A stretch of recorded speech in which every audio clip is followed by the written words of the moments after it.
നമസ്കാരം. ക്യൂബ അമേരിക്കയ്ക്ക് ഗുരുതരമായ ദേശീയ സുരക്ഷാ ഭീഷണി ഉയർത്തുന്നുണ്ടെന്നും ഇരു രാജ്യങ്ങളും തമ്മിൽ സമാധാനപരമായ ഒരു കരാറിലെത്താനുള്ള സാധ്യത നിലവിൽ വളരെ കുറവാണെന്നും US state secretary Marco Rubio വ്യക്തമാക്കി കഴിഞ്ഞു. 1996-ൽ 2 അമേരിക്കൻ വിമാനങ്ങൾ വെടിവെച്ചിട്ടതുമായി ബന്ധപ്പെട്ട് ക്യൂബയുടെ മുൻ പ്രസിഡന്റ് റൗൾ കാസ്ട്രോയ്ക്കെതിരെ US കൊലക്കുറ്റം ചുമത്തിയതിന് തൊട്ടുപിന്നാലെയാണ് റൂബിയോയുടെ ഈ നിർണായക പ്രതികരണം.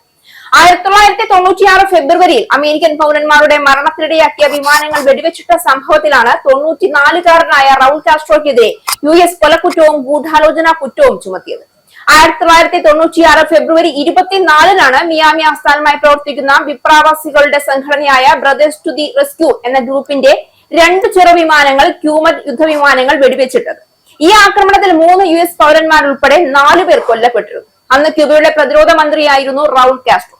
അതേസമയം US സ്റ്റേറ്റ് സെക്രട്ടറി റൂബിയോയുടേത് വെറും കള്ളപ്രചരണങ്ങൾ മാത്രമാണെന്നും സൈനിക അധിനിവേശത്തിനുള്ള US-ന്റെ നീക്കമാണിതെന്നും ക്യൂബൻ വിദേശകാര്യ മന്ത്രി ബ്രൂണോ റോഡ്രിഗസ് ആരോപിച്ചു. ഇതിനിടെ കമ്മ്യൂണിസ്റ്റ് ക്യൂബയ്ക്കെതിരായ നീക്കം US പ്രസിഡന്റ് ഡൊണാൾഡ് ട്രംപ് അവസാനിപ്പിക്കണമെന്നാവശ്യപ്പെട്ട് റഷ്യയും ചൈനയും രംഗത്ത് വന്നിട്ടുണ്ട്. തങ്ങളുടെ നിലവിലെ ഭരണാധികാരികളുടെ സ്വഭാവം വെച്ച് നോക്കുമ്പോൾ ക്യൂബയുമായി ഒരു നയതന്ത്ര പരിഹാരത്തിനുള്ള സാധ്യത വളരെ കുറവാണ്. എന്നാൽ ഏത് സാഹചര്യവും നേരിടാൻ ട്രംപ് ഭരണകൂടം സന്നദ്ധമാണ് എന്നായിരുന്നു റൂബിയോയുടെ പ്രതികരണം.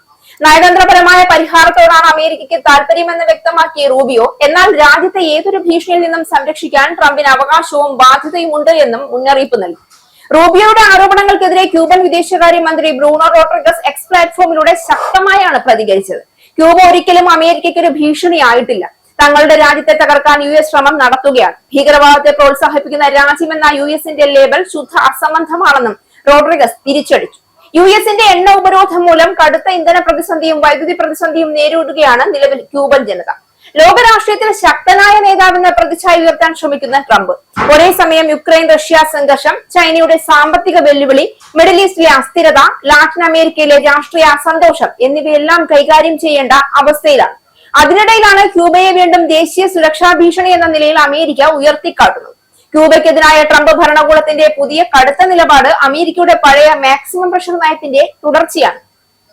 സാമ്പത്തിക ഉപരോധങ്ങൾ, എണ്ണ വിതരണ നിയന്ത്രണങ്ങൾ, ക്യൂബൻ സൈനിക സാമ്പത്തിക സ്ഥാപനങ്ങളിലേക്കുള്ള നടപടികൾ എന്നിവ വഴി ഹവാനയെ ഒറ്റപ്പെടുത്തുകയാണ് ശ്രമം. എന്നാൽ യാഥാർത്ഥ്യത്തിൽ ഈ നീക്കങ്ങൾ ട്രംപിന്റെ ശക്തിയേക്കാൾ അദ്ദേഹത്തിന്റെ അസ്വസ്ഥതയാണ് കൂടുതൽ വെളിപ്പെടുത്തുന്നത്. കാരണം ട്രംപ് ഇന്ന് എല്ലാ ഭാഗത്തു നിന്നും സമ്മർദ്ദത്തിലായിരിക്കുകയാണ്.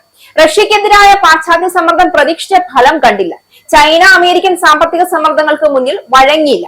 മിഡിൽ ഈസ്റ്റിൽ ഇറാനും അമേരിക്കൻ നയങ്ങളെ തുറന്നെതിർക്കുകയാണ്. അതേസമയം ലാറ്റിൻ അമേരിക്കയിൽ വെനസ്വേല, ക്യൂബ, നിക്കരാഗ തുടങ്ങിയ രാജ്യങ്ങൾ ഇപ്പോഴും അമേരിക്കൻ സ്വാധീനത്തെ ചോദ്യം ചെയ്യുന്നു. ഈ സാഹചര്യത്തിൽ ക്യൂബയെ വീണ്ടും ലക്ഷ്യമിടുന്നത് അമേരിക്ക ഇപ്പോഴും ശക്തമാണ് എന്ന രാഷ്ട്രീയ സന്ദേശം ആഭ്യന്തര ജനങ്ങളിലേക്ക് എത്തിക്കാനുള്ള ശ്രമമായും വിലയിരുത്തപ്പെടുകയാണ്. ട്രംപ് യഥാർത്ഥത്തിൽ ശക്തി പ്രദർശിപ്പിക്കുകയാണോ, അതോ ലോകത്തിന്റെ വിവിധ ഭാഗങ്ങളിൽ നിന്നുള്ള വെല്ലുവിളികൾ അദ്ദേഹത്തെ കൂടുതൽ ആക്രമണാത്മക പ്രസ്താവനകളിലേക്ക് തള്ളിക്കൊണ്ടിരിക്കുകയാണ്? ക്യൂബയെ ലക്ഷ്യമിട്ട പുതിയ രാഷ്ട്രീയ ഭാഷ അതിന് വ്യക്തമായ സൂചന നൽകുന്നുണ്ട്. ലോകവേദിയിൽ അമേരിക്കയുടെ ആധിപത്യം ചോദ്യം ചെയ്യപ്പെടുന്ന ഈ ഘട്ടത്തിൽ ട്രംപ് ഇപ്പോൾ എല്ലാ ഭാഗത്തു നിന്നും സമ്മർദ്ദം നേരിടുന്ന നേതാവായി മാറിക്കൊണ്ടിരിക്കുകയാണ് എന്നതാണ് യാഥാർത്ഥ്യം.